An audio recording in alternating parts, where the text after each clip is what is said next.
Hey, it's time to dish with D. That's me. Alrighty, folks, I'm running late today. The dog. See, the weather's getting nicer, and when he goes outside in the morning, he's smelling all the livestock in the yard. The bunnies, the squirrels, and I'm hoping not the groundhog. Haven't seen one, but for some reason we get groundhogs in our yard. And it's irritating. Because he's a terrier, so he goes after vermin of any kind. Oh yeah, he definitely loves his, and the groundhogs are quite nasty, so I worry about that. But that's not what we're here to talk about. We're here to talk about Dish with D. One of my subscribers on the live the other night wanted me to chat about, and I can't remember who it was. I'm thinking it was Donna or it was Kathy. I apologize for not remembering who it was. I usually write stuff down, and sometimes when it's really busy, and some of my lives are a little bit busy, and it's great, don't get me wrong, but sometimes I miss stuff, and I apologize. So, it's tonight. If you're not busy tonight, 7 p.m. Eastern Time, come back to the channel for live Tea with D. It's our weight loss meeting style chat. So we chat on Wednesdays and Sundays, 7 p.m. Eastern Time. So you're all welcome to come. Join in the fun. We have a nice little community that comes regularly. There's a spot on my phone. I feel like it's on my face. I know. So she wanted me to talk about when I cook. She said, talk about how you make food taste better, and you use a lot of herbs and stuff. And I do. I am a big opponent of the spice rack. And in season, if you can get some fresh herbs, I totally recommend you get some. There's nothing better in the whole entire world than fresh basil. Oh, yeah, I try to grow it every year, and every year I have no idea. I have a brown thumb, and every year it dies. Yeah, it's kind of sad because I adore basil. So yes, I'm constantly buying it at the store. Sometimes I get the plant to last a few weeks and get some off there, but and fresh parsley. The dried parsley, I always say, doesn't really add anything. But to me, this is a pop of color, but doesn't really. I don't think it adds anything. But fresh parsley, totally different. Totally different. And I do love the flat leaf parsley. The curly leaf, I don't know. I've never been a fan of that. But yeah, I'm a flat leaf parsley girl. And I like cilantro. I'm one of them weirdos that I don't think it tastes like soap. People say it's like a hereditary thing. So I don't know. It could be. I adore cilantro. There's this one produce place that I go to. Actually, and even Aldi always has fresh cilantro. And it's like $1. I constantly, when I'm there and I have tomatoes on hand, I love making my own salsa. Do you ever make the restaurant salsa in your food processor? I think you use like canned tomatoes. I haven't made it for a while. I think it's 2 cans of diced tomatoes and some garlic, or maybe no, it's onion and probably pork too. And because restaurant salsa is very thin, if you ever get it at like any of the restaurants, it's usually very thin, and it's really good. Google restaurant salsa. It's so good. And like I said, it's canned tomatoes and onion, and of course cilantro is the best, obviously. I love that. That's like me and chips and salsa. That's like my vice. So I love cilantro. I mean, I put it in my eggs. Like, do you ever have basil with your scrambled eggs? Yeah, I learned that from Panera Bread. Many years ago, I got the sandwich at Panera Bread, and an egg, and it had a couple basil leaves. And I'm like, basil? Oh my goodness. And now every time when my neighbor, she grows it, so I go in and she says I can help myself. Yeah, she's the best. Sorry. She hooks me up, and yes. And I made that, if you haven't checked out my channel, I have a recipe for a tomato caprese French toast. It's a savory French toast. It's so good. It's a tomato caprese. So you have basil, you have tomatoes, you have little mozzarella. Oh, it's so good, and it's very low in point, and it's just different. Sometimes we strive for variety, and I think that's what my subscriber was wanting me to tell about, how you can change things up with just some spice changes, and it changes the dish completely. Fresh oregano. Rosemary is one of my all-time favorites, and I love putting fresh, I should say fresh, I don't know fresh around, dried rosemary in my 2-ingredient dough bagel buns.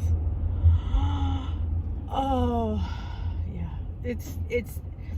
And when they toast, it permeates, because I put it in the bun, and it permeates in the room, and it just smells amazing. And I guess I get a different flavor. So yeah, your 2-ingredient dough bagels are a little bit different. So yeah, I try to, you gotta keep things fresh, because yeah, we have a variety of food, but sometimes we get stuck in ruts, and I think a lot of times that could slow our weight down if you're eating the same foods. Like, I try to eat the same thing every day.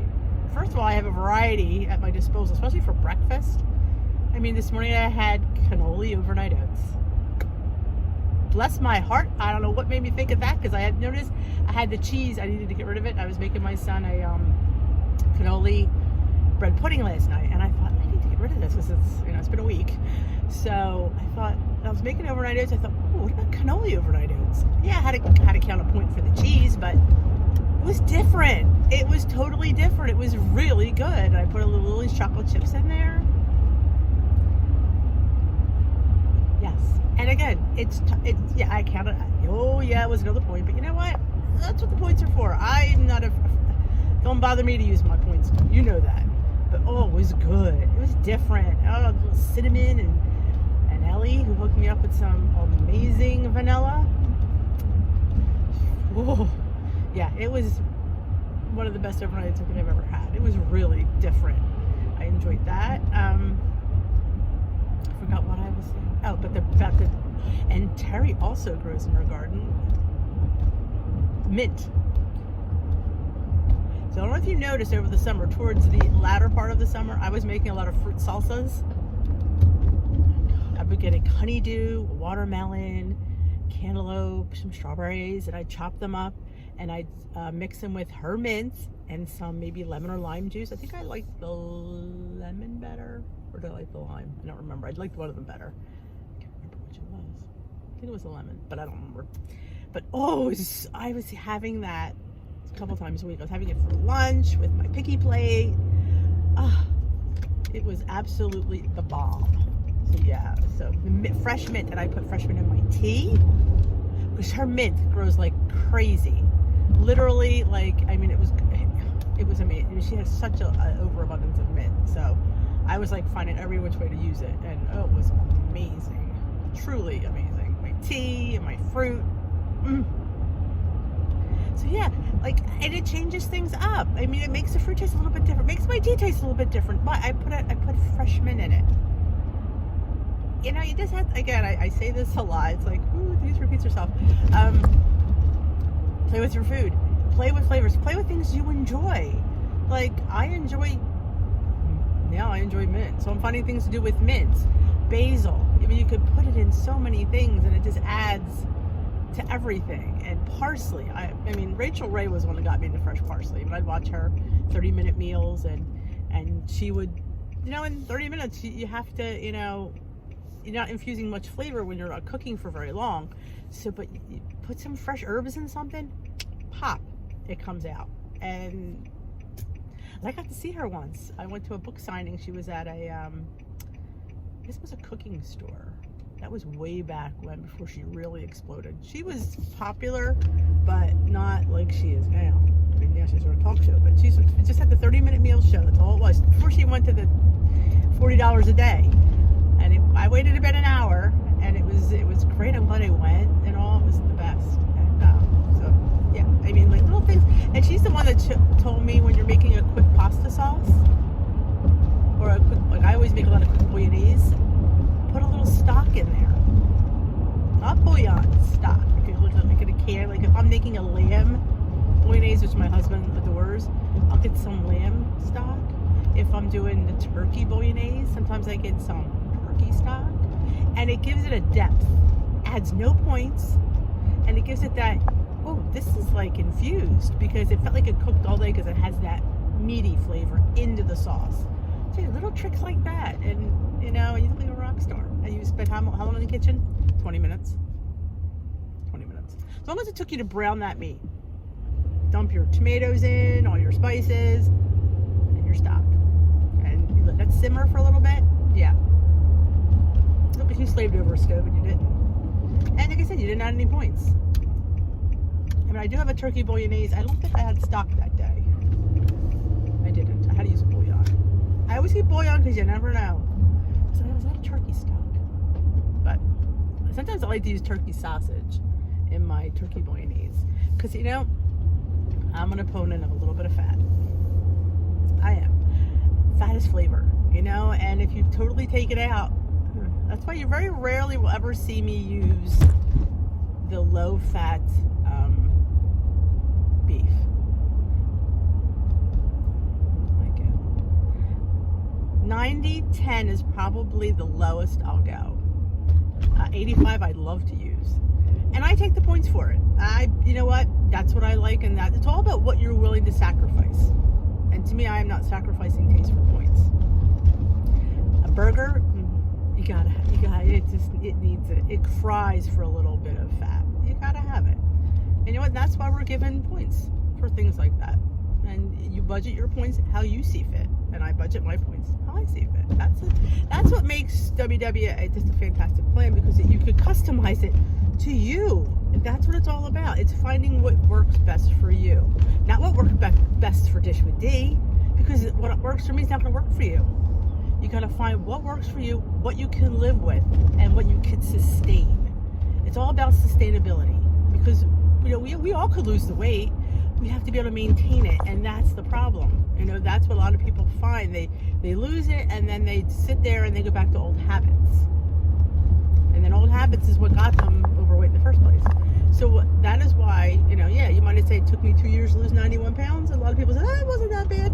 I mean, and I don't think it's that bad, but there are people out there that thought, well, that's a long time. Well, it is. But you know what? I did it my way, and I did it incorporating foods that I'm going to eat. So yeah, you could sit there and say that what's all this hot mess here? Like something exploded. But you know, I did it my way, and with foods that I'm going to eat the rest of my life. I'm not giving up my 90-10 beef. I'm not giving up, you know, chicken thighs. I love chicken thighs. Chicken thighs are my favorite. We have them a lot. Yeah, I'm not eating chicken breasts for the rest of my life. I love chicken breasts, but I love thighs too. I love to mix them. That's even really good too. So I am at work and I'm late. I hope you enjoyed this video. If you did, give it a thumbs up. If you have anything you would like me to vlog about, please leave it in the comment section below. If you haven't already subscribed, I think I said that, please subscribe. Hope to see you Dish with D. Dish with tea with D. I can't even think. Have my tea today in my Dish with D cup. That's me. Have a great day. I will dish tomorrow. Check out my recipe from yesterday. Peace out.